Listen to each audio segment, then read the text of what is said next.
We're shooting at Morgan University, guys. Don't you make me pull out. No, it's not like that. Oh man, I ain't telling what I did, but alright, so.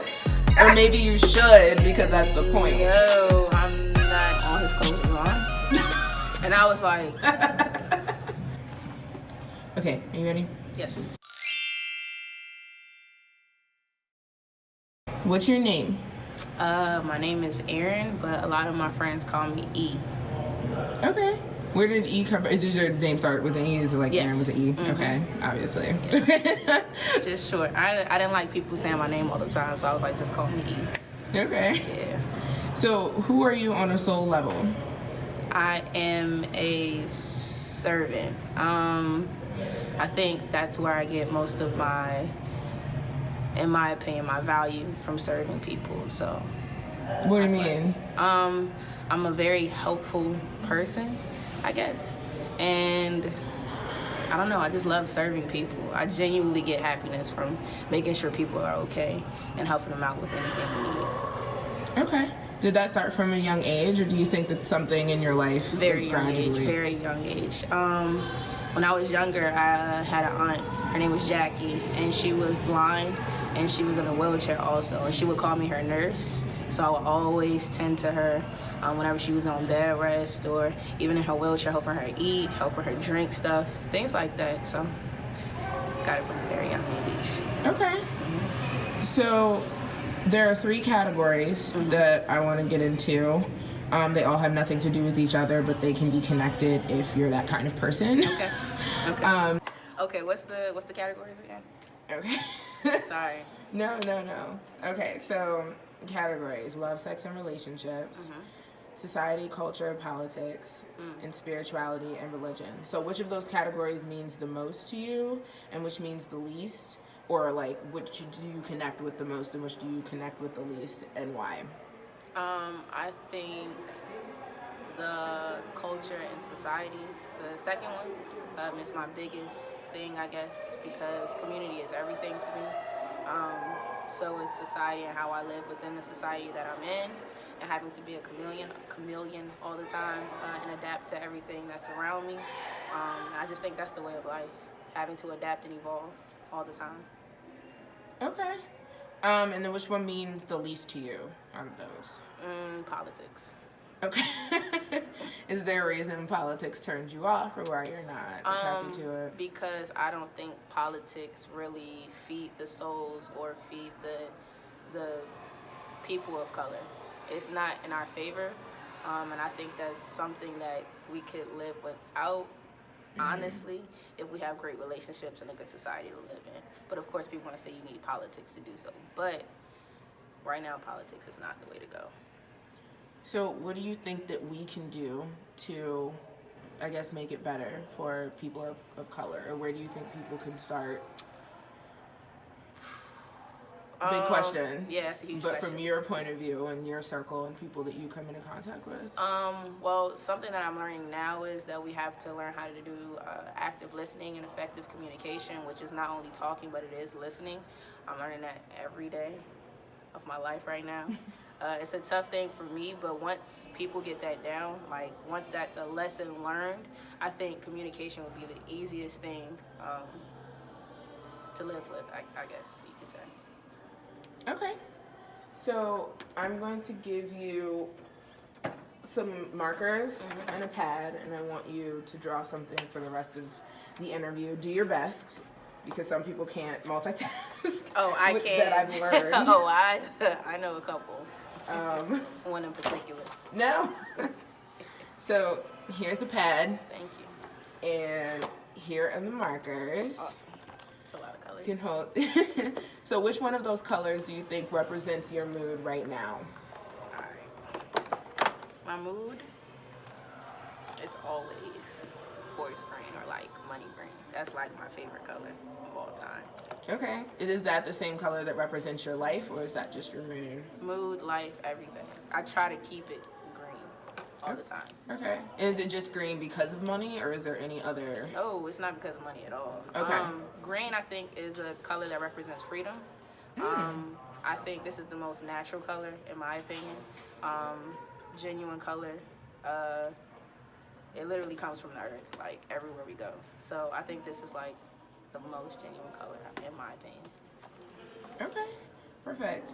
So as you draw, I'm just gonna ask you some lighthearted questions, and then we'll go back to the serious stuff. Cool. All right. So, what makes you the most excited? What makes me most excited? Most excited. Right now, my life is learning and teaching hand in hand. I think even when you're a teacher, you're still learning every day. And when you're a teacher, you shouldn't feel the need to express or think that you can stop learning. That's nearly impossible. It is impossible to stop learning because people don't know everything. And I love learning. I absolutely love learning. What grade do you teach? Right now, I teach 6th through 8th grade. I'm a physical education teacher and a health teacher. But that's not what I want to do. I'm just good at it. It's not what I want to do. So how is it dealing with middle school age kids?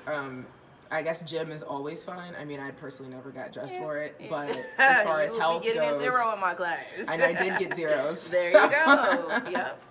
But as far as health goes, like, is there anything you think that school systems should implement that they're not teaching to kids at this age that they should know? Yes. Right now, like, at this age, I'm learning that a lot of parents have the option to opt out and their kids learning about like sex education in school, and I think that's one of the biggest downfalls for kids now because a lot of them are sexually active.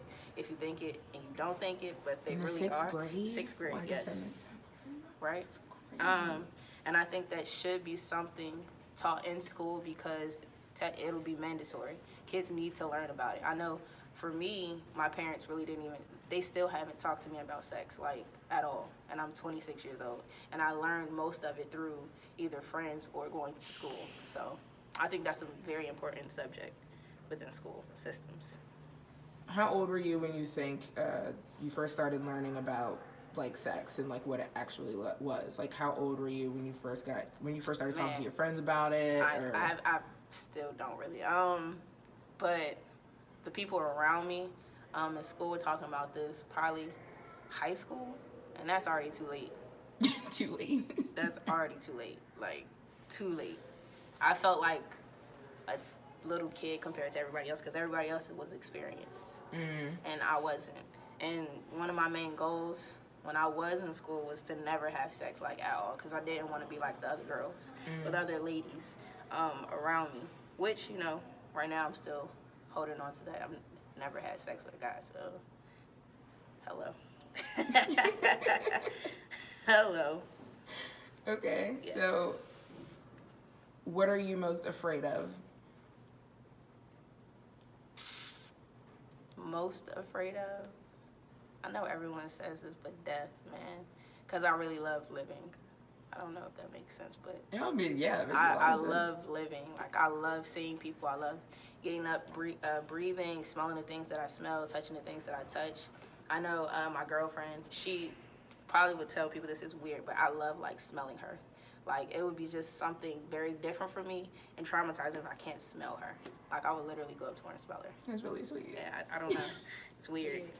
It's weird. It's weird. I'm sorry. I really do. I just say, you smell so good. You smell so good. Since you love living, tell me about like a day in your life. Like, how do you try to make the most out of your life every day? Impacting my students every single day. I have the same energy when I go to work every single day, and I'm there early and leave late because I'm trying to be with my students, my scholars. Even if I don't even have them in my classes, I'm still trying to reach those kids because a lot of teachers nowadays are too strict for no reason because they're bitter. And why do you think they're bitter? They're bitter personally because, in my opinion, when they were in school, they weren't like outgoing, popular, and they try to downplay the ones that are that in school right now. And I don't think that's cool because a lot of them have a lot of good things to teach us teachers. And if you just sit down and listen to them, you'll know that they're going through some really tough times and some really good times. So they have some inner child healing to do themselves, you think? Yes. Yes. Okay. Make a face that explains you. Is that the face? That's the face. What is that face? Explain that face. That's always what I do. It's like, I don't know. I don't know what to give. I don't know. Okay. So, what's your favorite song right now? My favorite song right now? It will always be my favorite song. It's by Division. Too Deep. Oh my God. It speaks to my soul every time I play it. Do you want to sing it? I don't sing. Do you want to say the lyrics or part of it? It says, "Don't you make me pull out." No, it's not like that. It's basically talking about life and his relationship. Like, he's in so deep that he doesn't want to get out of it, but he already knows it's just too deep for them to continue. And it's just like a love. It's like love intertwined into drama, love, everything. Like, I think Too Deep is like the all-time like perfect song for relationships. Oh my God, I love that song. So, I guess the love, sex, relationship thing is in the middle for you, since the society culture was the best. And what about spirituality and religion? Like, how do you feel about those? Like, are you a religious person? Are you spiritual? Are you just... So, I used to be religious. There's two types of people. It's either like religious or spiritual. And I learned at a late age what the difference is. Religion is when you have to be changed before you can go into the church, and spiritual is you come as you are and you learn the lessons that you learn when you're inside the church. And I was a religious person. I caught myself judging a lot of people. So a lot of friends that I had back then would probably see me now and be like, whoa, I'm a totally different person. Like, I'm not the religious Bible thumper that I was. You used to be a Bible thumper. Bruh, it was bad. What? It was bad. It was bad. Now, I'm more of a spiritual person where I want to get to know people of all different cultures, religions, and things of that nature, because at the end of the day, if we put all those religions together, like the good parts in it, everything will work out perfectly. I mean, everyone has something good to offer within their religion. You just have to listen to them, honestly. Like, I have Muslim friends, Christian, Baptist, atheists, like everything, but everyone has something to say. You just have to listen. When do you think that transition happened from being like that super religious person to being spiritual? And like, what made you say, maybe I should change my way of thinking? Maybe when I was around, I want to say like 21, 22. I'm 26 now. I was losing a lot of people around me just because I was choosing to like not drink, not smoke, not even looking at specific things on TV or even commercials or like music. And I'm a huge music person, and all I was doing was listening to gospel music. And if somebody around me was, I was crazy. It was crazy. And it was just like, I'm losing so many people around me. And this was your entire life until then that you were like that? No, I was brought up in the church. My parents are deacons. My older brother's a deacon. And I didn't become like a Bible thumper until like 19. Because that's when I was forced to go to this Bible camp. And like, they was just pressing it because they said I was basically having like a grudge on my shoulders. And I was like, all right, bet, I'm gonna go. Came back a Bible thumper. Like, oh my God, it was they were crazy. That persuasive. Yeah, man, it was crazy. And then I actually opened my eyes. And learned a lot of things about myself and people around me. It's not all cracked up to be, like, at all. Because they're doing the same things sinners are doing within the world.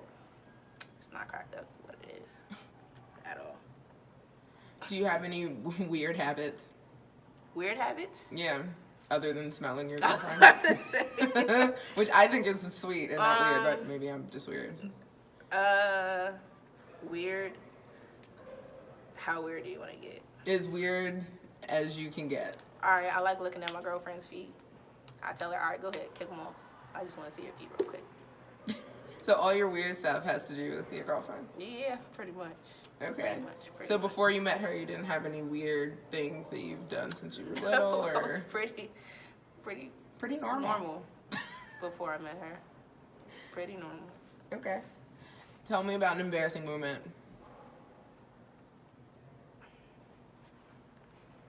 Embarrassing?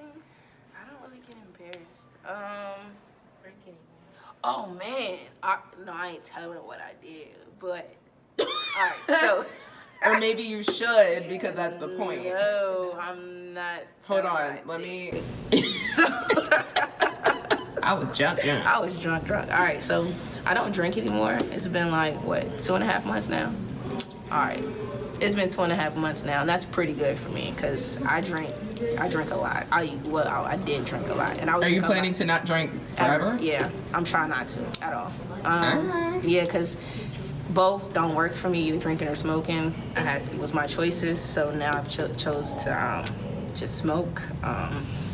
Drinking doesn't work only because one time I blacked out and I pissed on the floor.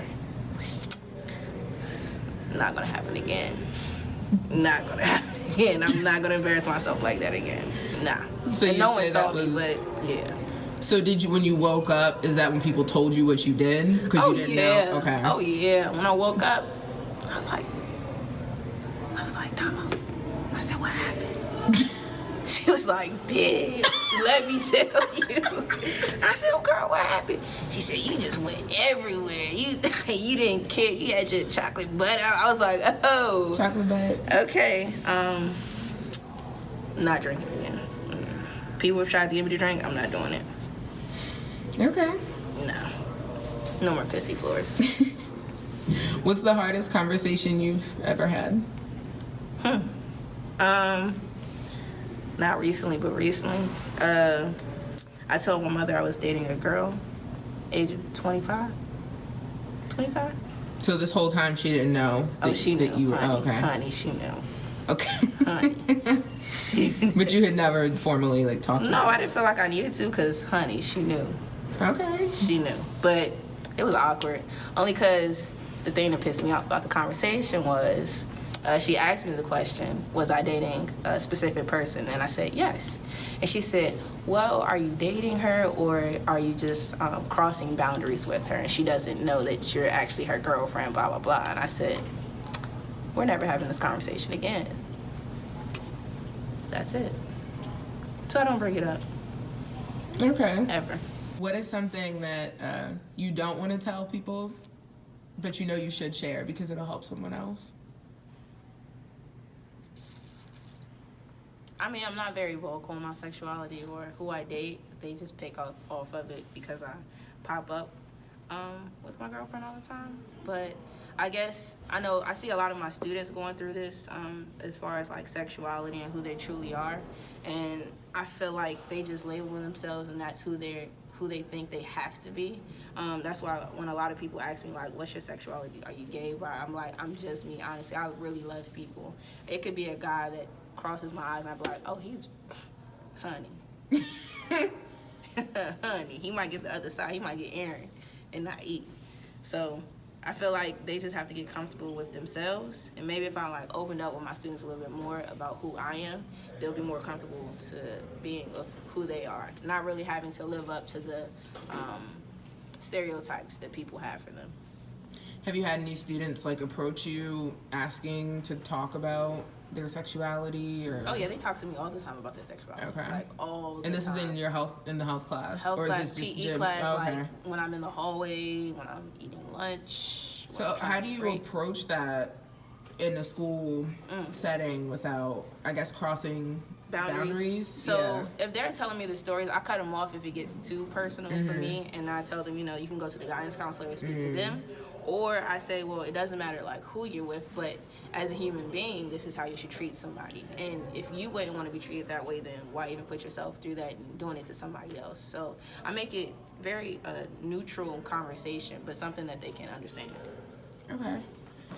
So what do you consider yourself bisexual, or do you consider yourself like, are you just like pan, or like do you have a label, I just love people? I just love people. Okay. I honestly I genuinely love people. Like I really do. I'm not like attracted to people. I just think people are beautiful. It's only one person like specifically that you know. Yeah.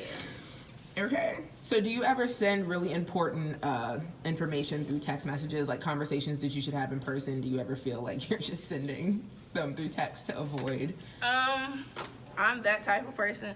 I communicate very well through text message, even though sometimes I'm bad at texting people back. But if I have to have an important conversation, I'd rather text than call because I get my words out when I'm able to read it, see it, edit it, and then send it, rather than just coming off the top of the dome, because I get confused myself when I'm talking. So it doesn't work out well for me when I try to speak to people at all. Okay. So what do you feel will restore like face-to-face connection in our generation? Like, because you're not the first person that said that you'll handle things through text. And I know a few baby boomers, older people that are like, how could you send that and not talk to the person? And so what I've learned through my social work girlfriend and social work friends is you have to go deeper than the surface. So I think a lot of my face-to-face conversations that don't happen stem from me not really talking to my parents, not having that relationship with them in order to like communicate effectively with them. I know when I was younger, my mom actually, the way we communicated was through notes and letters. She actually bought me a journal so I could write her a note or a letter when I'm like not feeling something, and then it just carried on. I'm still doing it. I was like, you still write your mom notes? No, I don't write her notes anymore because she can't handle it. So, yeah, I do it to my friends.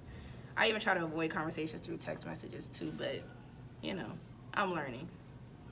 I am learning. What are you most self-conscious about? Talking. Really? Yes. Talking. Why? What? I get jumbled over my words a lot. What else? I don't know. I have to broaden my vocabulary. I love reading. I love learning things. I don't think of myself like less intelligent, but I want to be in those kind of situations where I'm in a room with like billionaires and able to keep up with them. And right now, I think that's not where I am, and that's where I want to be. Okay. And who do you look up to? Like, who do you idolize?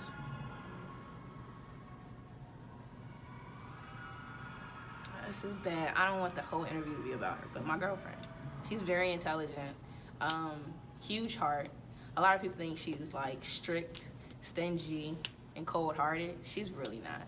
You have to get to know her. Like, you really have to get to know her and dig deeper. If you really want to know somebody, this is how you really know you want to know somebody. You dig deeper. You figure out who they truly are, because everyone has a story, like I said before. She has a very beautiful heart. She really does. Okay, well, you love your girlfriend, so I want you to explain what love is to you. Ooh, all right. Love is a blessing. To experience love, I think, is one of the best things that you can ever experience in life, like ever.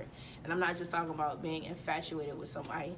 I'm talking about like actually unconditionally loving someone, like loving their flaws, everything that comes with them, and then loving the things that they're brilliant for. Like every day, I tell her she's beautiful, she's blossoming, and she's brilliant. Every time she goes to work, literally every single day. And she can say every single day we talk on the phone, I do tell her that, like, love is, like, amazing once you experience it. So cute. Okay. Explain to me what social media is to you. How do you handle social media? I'm not a social media person. Like, I'll post and things like that, but I don't get too personal on social media. Being a broadcast major, I've learned that social media is honestly a tool. It could be either used for good things or bad things, and a lot of people use it for bad things. A lot of people use social media to, break other people down with trying to flaunt things. I try my best not to flaunt anything on social media. Honestly, when I post, it's hard for me to even post a selfie. Honestly, like I try to use it to promote things, keeping track of people, but social media is evil. It's so evil. I've seen the best people get broken down because of social media, because something someone said over social media or even posted. I think it's like it's like millennial bullying, honestly, and it sucks. It's dumb, but it is what it is. Okay. What's the craziest thing you've ever seen?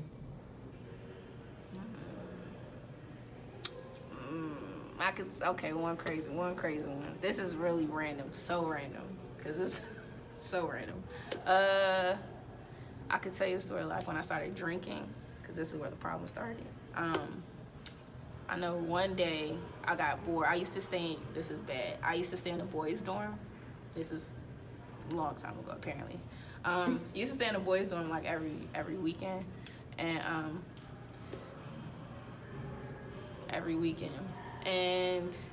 so every weekend we would get bottles. Of course, I was underage, probably like 19 or 20, and we would get like Pinnacle, Burnett's,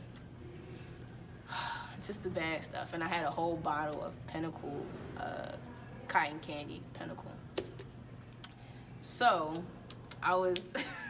what happened was, I was with one of my friends, a guy I was talking to, you can say, I guess, during that time, and I drank a whole bottle of Pinnacle. I'm like, all right, I'm good. So we started to go to sleep, and he had a roommate. I'm not gonna say the roommate's name. He had a roommate. Roommate went to bed. Also, he drank a lot. So he went to bed with all his clothes. Well, he put the covers over him with all his clothes. Literally 2 seconds later, he flipped the covers off, and all his clothes were gone. And I was like, I was really looking around like, bro, how did he just... How long did it take him to... Literally 2 seconds. He did this, and all his clothes was off. And I was like, bro, am I tripping? Or is he tripping? Or we're all just tripping up in this joint? Like, it was bad. Okay, so what do you have to say to the world in like 1 to 2 sentences? Ooh, this is my favorite thing to say now. You don't need permission to succeed or be yourself. And that was one of the biggest lessons I've learned within, like, after I turned 25, that was something that really resonated with me. You don't need permission to succeed and truly exude who you're supposed to be. You don't need, like, people's permission to take the first step into whatever you want to pursue. If you do it on your own, it's a greater reward. Yeah, if you do it on your own, it's a greater reward. Just do things on your own. Push through, honestly. Being an individual and independent is the greatest feeling ever. Like, ever. Okay, one more question. This is the last question. Please. And I want you to show your thing. Okay. I know, because you haven't been trying. Oh my God. No. So you said that you're a teacher and you work with kids, but you said it's not what you want to do? Nope. So what do you want to do? I want to work with special education, veterans, and children in like urban communities, and do music therapy with them. I think the people within that category, community, or however you want to put it, they have a lot of things to say. And once you put a beat to it, music is a language that everyone understands. So if they are able to play an instrument or go in a studio and express it through a poem with a beat or something, I think the whole world could change. Truly, I do. And I want to be the person that starts that up. I love that. Yes. Okay, show us what you have. Nah. All right. Listen, people, I have the attention thing going on, so I was just like talking. No one finishes. It's okay. Yeah, I just put Daisy. And then You gotta hold it up higher. Oh, my fault. Daisy. That's my Instagram if you want to follow me. You know, you feel me? Lower, higher. All right, boom. Yeah, and daisies. The reason why I put daisies, I was at the doctor's one time, and I was just having a conversation with him, and he told me that I reminded him of his good friend named Daisy, and I looked up what daisies meant, and daisies means innocence and coming into something new, and I think that's a huge phase for me right now, and yeah, I can't wait. I cannot wait. It's gonna be huge. That's awesome. Yes. Yay! Thank you. Thank you. I appreciate you. Right, this is Erin, or E in the flesh.